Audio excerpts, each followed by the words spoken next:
Olá, o Memórias da Medicina de hoje recebe a ilustre presença da médica doutora Vera Moraes. Doutora Vera dispensa até comentários, é uma médica que tem o reconhecimento não só aqui em Pernambuco, quanto no Brasil inteiro, pelo trabalho que já vem desenvolvendo há anos na oncologia pediátrica. Doutora Vera, muito obrigada pela sua presença aqui. É com enorme satisfação que a gente recebe a senhora para falar um pouco desse seu trabalho tão bonito e tão rico, né? Desde a década de 70 que a senhora vem desenvolvendo esse trabalho e é um orgulho para nós aqui do estado.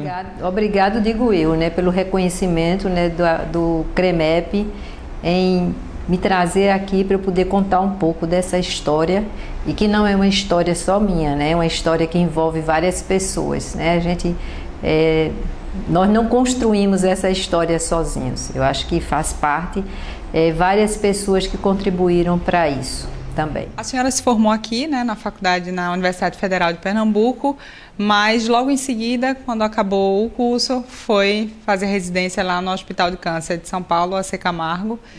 E eu queria que a senhora contasse assim como surgiu assim o interesse pela oncologia, que era assim até então era uma especialidade pouco, né, difundida, pouco explorada. E aí, tanto é que a senhora foi a segunda, né, residente lá do Hospital AC Camargo, do Câncer de São Paulo, e que até lá não era uma especialidade ainda tão difundida. Eu queria que a senhora explicasse como foi que surgiu essa ideia, esse interesse por essa área. Pois é, realmente tudo isso que você está dizendo é uma verdade, mas eu acho que eu tive um chamado. Para fazer medicina, era um sonho de meu pai. E ele terminou tendo dois filhos médicos, 3 netos, um genro médico. Então isso eu já queria muito, né, desde criança. Mas para fazer oncologia pediátrica, surgiram situações durante a minha formação acadêmica que me levaram a isso. E isso foi, na realidade, confirmado quando eu comecei o meu internato com o professor Miguel Doerti, dentro nosso estágio, né, era no IMIP, então eu já queria fazer pediatria, e então o primeiro rodízio meu do internato foi dentro da cirurgia pediátrica. O meu primeiro caso que eu acompanhei foi uma criança com um tumor renal.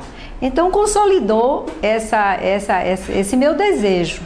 E meu marido, que hoje é cirurgião oncologista, tentou por diversas vezes me trazer para anestesia, mas não era isso que eu queria. Eu queria era o contato com o paciente. Eu queria vivenciar esse desafio que era a oncologia pediátrica, e foi um grande desafio.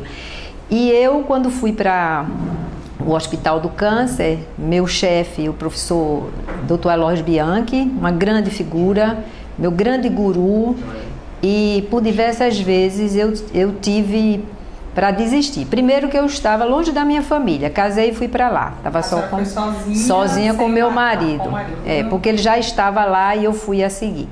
Mas é uma cidade mais fria, né? O nordestino ele é mais caloroso, né?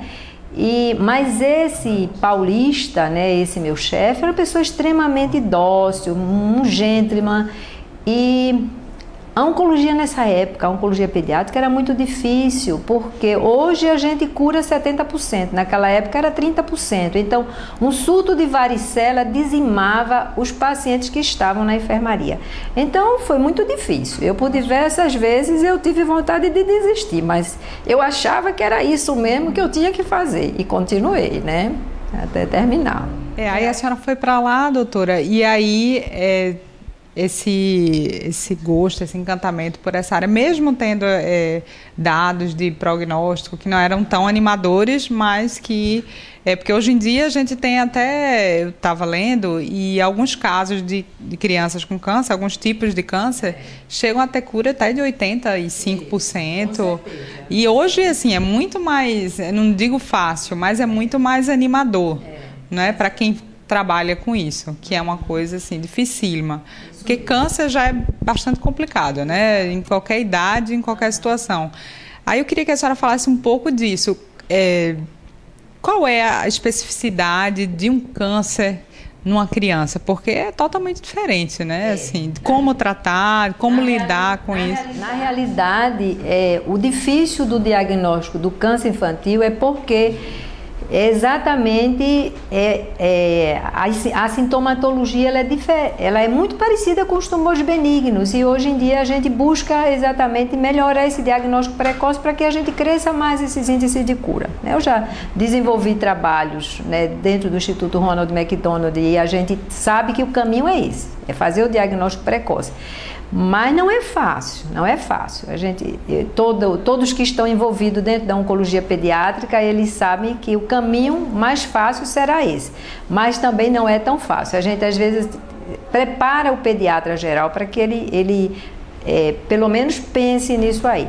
Mas, naquela época, não se sabia de nada disso. Né? Não se sabia. Então, talvez essa dificuldade maior em se melhorar. E também a tecnologia, né? Nós não tínhamos essa tecnologia, nós não tínhamos, né, muitos meios para fazer diagnóstico mais preciso, e também não tínhamos o arsenal de drogas que hoje está disponível no comércio. Né? Eu acho que um ponto assim, crucial no tratamento, assim, o que eu leio bastante sobre isso, é que o diagnóstico precoce é fundamental, né? Assim, eu já li algumas coisas da senhora dizendo que a pressa, nesse caso, é amiga da perfeição. Exatamente, que a pressa é amiga da perfeição. A gente passa sempre isso para principalmente os graduandos de medicina, né, e todo o pessoal da equipe de saúde mesmo. Nós fizemos o trabalho dentro da equipe de saúde da família, né, vários municípios a gente capacitou para isso, né, e que se acredita que o caminho é esse, é a atenção básica, realmente estar preparada para identificar e encaminhar. Que o pediatra ele esteja sempre sem dúvida, e que nós temos um folderzinho do GAC que chama-se Fique Atento, exatamente por isso, elencando todos os sinais e sintomas que podem ser suspeitos de câncer infanto-juvenil. Falando um pouco do GAC, né, a senhora é uma das fundadoras, hoje é a presidente de honra, né, e eu queria que a senhora falasse um pouco dessa experiência de assistência a crianças carentes com câncer, que é um trabalho também que vem sendo desenvolvido desde 97, é um trabalho belíssimo, louvável e assim, é orgulho para nós, pernambucanos, que temos esse serviço aqui de assistência, que é tão importante. Pois também, mais uma vez eu digo, não foi um trabalho construído sozinha, realmente eu posso ser considerada a mentora desse projeto, mas nós decidimos fundar essa instituição exatamente porque eu trabalhava lá no Hospital Oswaldo Cruz, onde eu comecei, né, e fundamos o CEON, a Oncologia Pediátrica. A senhora fundou em 79, né? 79, exatamente. O CEON, que é o Centro de Oncologia, ele foi fundado pelo professor Djalma de Oliveira, um professor hoje falecido, mas foi professor da Universidade de Pernambuco, da Faculdade de Ciências Médicas, e que tinha um sonho também, que era implantar um serviço de oncologia dentro de um serviço público, dentro de uma universidade, e conseguiu. E me convidou para iniciar a oncologia pediátrica lá. Não havia sido contemplada essa oncologia pediátrica, mas ele removeu, né, o espaço que estava destinado às enfermeiras, né, às técnicas de enfermagem. Ele ali alocou 4 bercinhos em cada andar, e a gente começou daí bem pequenininho. Mas quando a gente faz uma coisa que ama muito, eu acho que e com pessoas que vão se agregando, né, que vão te ajudando, você vai exemplificando, né? Então aquilo cresceu muito rápido, e a gente deu metástase para dentro do hospital. Crescemos muito e nos tornamos um serviço de referência, mas um serviço com uma estrutura muito precária, porque a complexidade do tratamento da oncologia pediátrica é muito grande, porque ela envolve muitas outras atividades, além do tratamento em si. Então, brinquedoteca, sala para terapia ocupacional, psicologia, então vem por aí. Porque lidar com a criança é muito mais complexo. E a família, a família, que não é fácil. A gente tem que promover atividades para esses acompanhantes, senão você não tem a adesão deles nesse tratamento. Então eu já conhecia alguns serviços no Brasil, já conhecia serviço nos Estados Unidos, que começou a me incomodar. Meu Deus, meus pacientes, eles não podem estar, né, sendo tratados dessa forma. Então, eu consegui, né, agregar algumas pessoas amigas, par de pacientes, estudantes e pessoas amigas mesmo de dentro da comunidade universitária. E a gente fundou o GAC. Exatamente, a sede a princípio era na minha casa. Então foi lá a primeira ata, né, que nós foi. Então a partir de então nós fundamos um serviço de telemarketing e a partir daí a gente começou a captar recursos. Quando os recursos já havia um montante que a gente sabia que dava para fazer alguma coisa, nós resolvemos construir o prédio que hoje tem 7 andares e é onde as crianças são atendidas, são assistidas com dignidade. A princípio até seriam 2 andares, né? E aí a coisa foi crescendo. Hoje, atualmente, o GAC atende quantas crianças? Olha, na realidade, diariamente passam no atendimento cerca de 70 pacientes de ambulatório, né? Mas nós estamos com um andar em reforma, mas nós temos 36 leitos disponíveis para o tratamento. Agora, fora isso, nós temos um andar só para atendimento de paciente quimioterapia ambulatorial, um andar onde você tem toda a equipe multiprofissional atendendo ao mesmo tempo, é onde ficam os ambulatórios. E além disso, o último andar é onde fica a área administrativa, tanto do GAC como do CEOMP. Sim, e no primeiro andar, que também nós temos um laboratório de diagnóstico, refinamento de diagnóstico, onde está a imunofenotipagem, citogenética, que são necessárias para o diagnóstico do câncer infanto-juvenil e que a gente se orgulha muito, porque também foi de um trabalho que nós desenvolvemos e nós recebemos esse laboratório pela Fundação Banco do Brasil, uma doação da Fundação para nós. Então, várias conquistas, né? Mas eu sempre digo, conquistas porque muita gente envolvida nos ajudando nisso aí. Hoje quantas pessoas estão à frente? É a senhora? No GAC é uma diretoria enxuta, a diretoria mesmo somos 4, mas tem um conselho deliberativo, tem um conselho fiscal, né? Mas são todas pessoas amigas e que começaram nessa luta com a gente e continua, né? A senhora já vem há anos, né, nesse processo, nessa luta de criança com câncer. O que a senhora poderia dizer assim, em todo esse tempo, o que a senhora mais aprendeu, ou que a senhora destacaria de mais relevante, né? Porque é uma luta, assim, porque a gente vê muito o lado do paciente, mas assim, o médico também sofre, né? O médico também se envolve com a família, não só com o paciente, mas com a família também. É todo é uma coisa complexa, não é fácil, né? Aí o médico ele tem que se proteger, tentar, né? Se proteger, que não é fácil. Eu acho que ali dentro é um grande aprendizado. Quando eu vejo pessoas se lastimando de pequenas coisas, eu convido, vai lá porque ali é que você vai reconhecer que a gente tem que valorizar mais o espiritual, se doar mais, a dar esse amor. Quando eu chego, que tem mães que gostam muito de um abraço. E a gente pode conseguir, né, com esse abraço. Muita coisa. Muita coisa. Muita coisa. De energia, exatamente. O apoio. Então, falece uma criança. Toda a equipe, né? Não somente a equipe, mas os acompanhantes, eles estão ali. Aquilo ali, todo mundo se solidariza com aquele. Não foi mais um que foi. É diferente. Eu digo porque a gente, em outros setores que você trabalha, né? Por exemplo, se você está dentro de um serviço de pediatria geral, é um paciente que teve uma pneumonia, foi ali, passou uma semana, foi embora. Pode não voltar jamais. Os nossos pacientes não criam um vínculo afetivo muito grande, porque eles vão e voltam, vão e voltam, vão e voltam, vão e voltam. Então, não tem como você não se envolver, não tem, é impossível. Só se você realmente for, eu nem sei o que, não for de carne e osso, né? Não, acho que não é para não olha, se encaixa naquela. Eu digo sempre, o perfil de uma oncologia pediátrica é ímpar. É ímpar, é diferente. Eu não quero aqui, o oncologista de adulto é diferente, mas a oncologia pediátrica, por conta desse envolvimento com a família.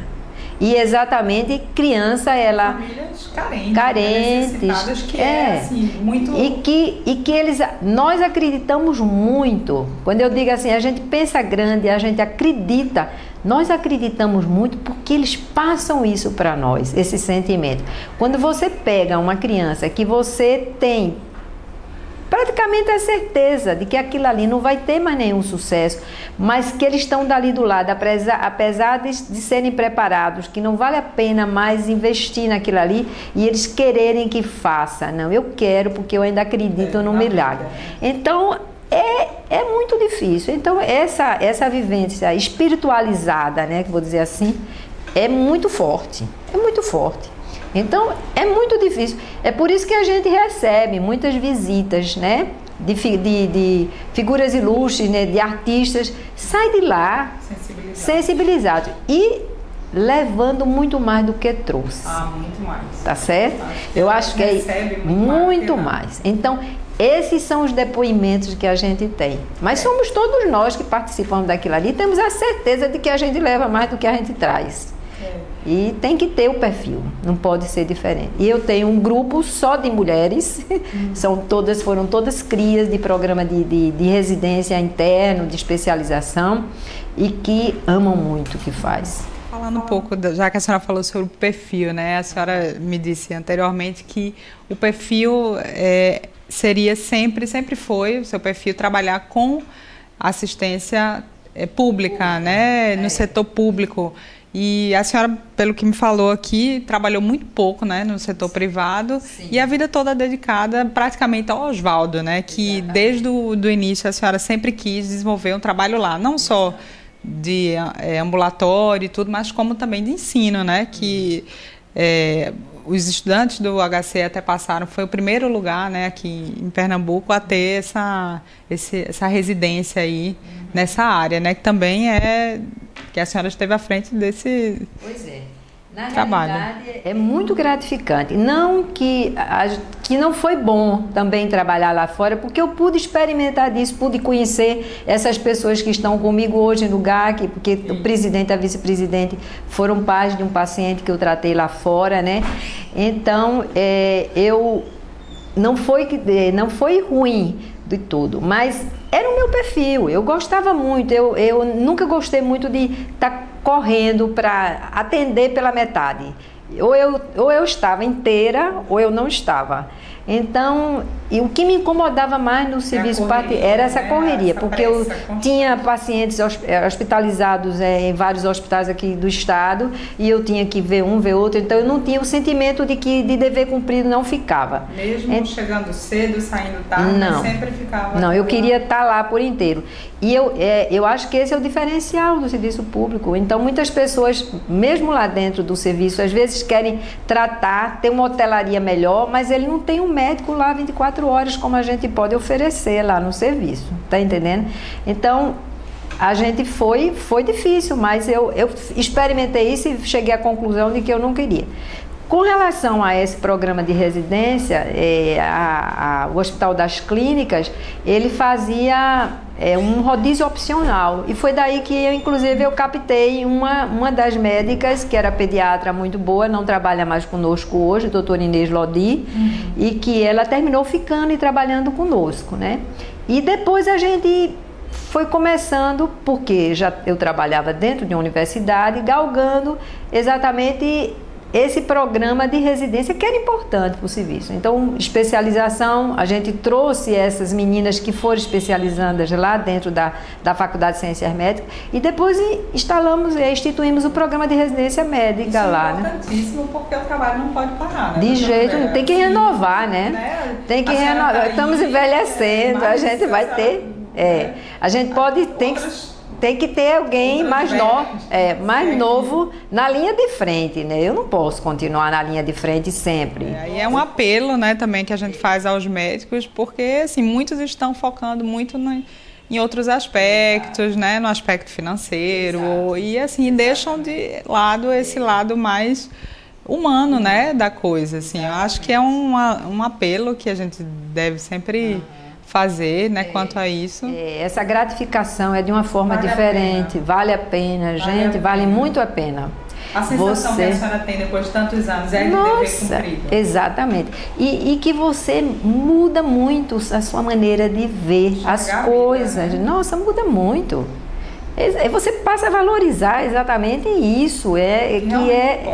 O que importa é isso mesmo, é valorizar essas situações. Então você passa a repensar na sua vida como um todo, quando você está envolvido dentro de uma situação.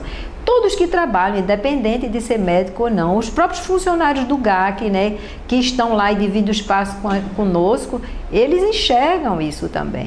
Falando um pouquinho do GAC, aqui deixar aqui dar um serviço aqui, né, para quem quiser ajudar, né, no site, eu entrei no site tem as contas, né, dos bancos, né, disponíveis. O site é o www.gac.org.br. Não é isso? Lá você pode clicar e tem lá as opções de banco, né? Além disso, vocês têm uma lojinha, né, dentro do OC.